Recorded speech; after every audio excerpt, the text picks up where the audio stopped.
Yeah, hi Tony and Diane. This is the hit and miss go. This is the hit and miss fence. Obviously, wind can go straight through this fence. Now there is a slight disadvantage with using this. It's not going to fall down because of the wind, but if you look down here, so that's looking at it straight ahead, there's no problems. But if you look down there, you can obviously see through the fence. Now, the only way I can think about solving that problem is if you put bushes or something of that nature on the outside, so therefore the dogs they won't be able to look through. And it's quite easy to put up. What you do initially is obviously this is my fence here.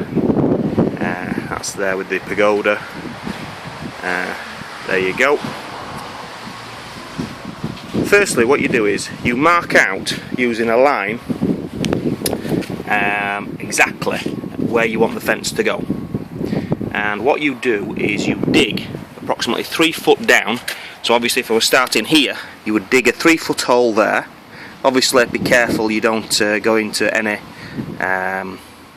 underground pipe work or anything of that nature. Use a pick to break up the ground and a shovel to obviously get rid of the soil. And what you would do is you put one there, and then approximately 6 foot you'd do another hole there. That's approximately 6 foot. Then subsequently another 6 foot.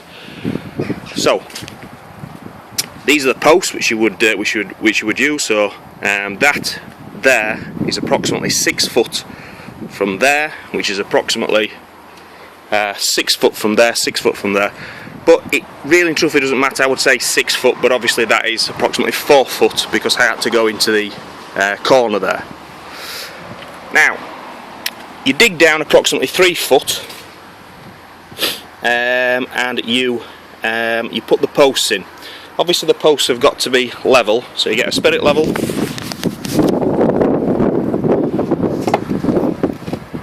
So there you go, it's level there.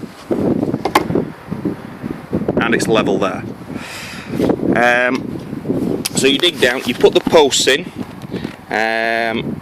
approximately 3 foot down. Don't worry about the tops because you can always cut the tops off later. You must always use pre-treated wood as well. The reason why, obviously, pre-treated wood, if you don't use pre-treated wood, basically the wood will rot, and approximately, I don't know, 18 months later, the entire fence will have to come down, you have to start again. So, use pre-treated wood. The thickness of the wood for here is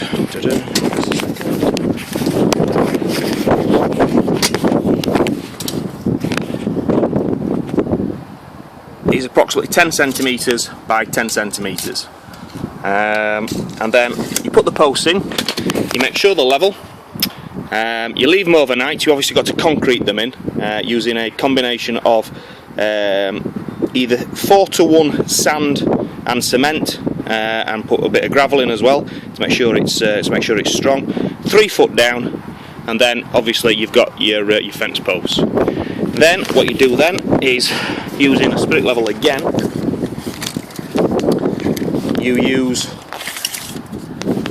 should have done it the other side.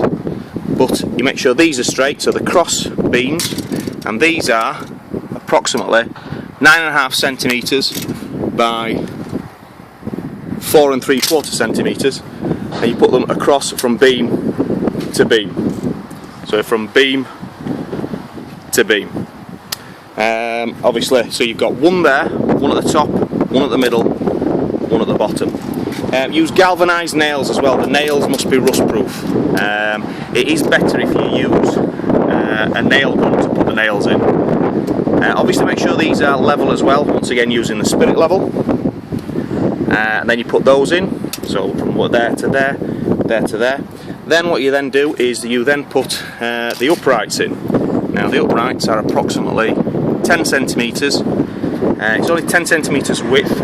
These are to be pre-cut. Obviously pre-cut to your own needs. I've used 3 centimetres by 175 centimetres. But that's what I've used. Obviously you can use anything you want. Now you put the first one in, obviously this should be level because this is level. Nail it in there, middle, top, middle and bottom. Then you get a piece of wood, obviously a straight. You put it against this, and then what you do then is you then put another piece of wood against that piece of wood. You nail that in, and then you take this piece of wood out. So you put your first one here, which goes against there. You get another piece of wood. The dimensions here is, that's 4 centimetres. So you get a 4 centimetre piece of wood, a straight edge.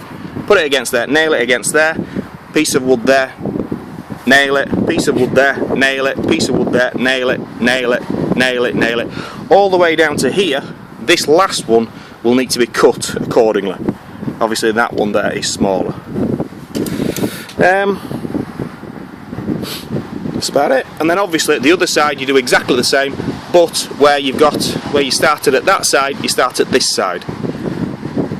Now obviously if you're going against a wall here, what you do is that piece of wood there has got to be nailed against this piece of wood. What you use is something called a thunderbolt.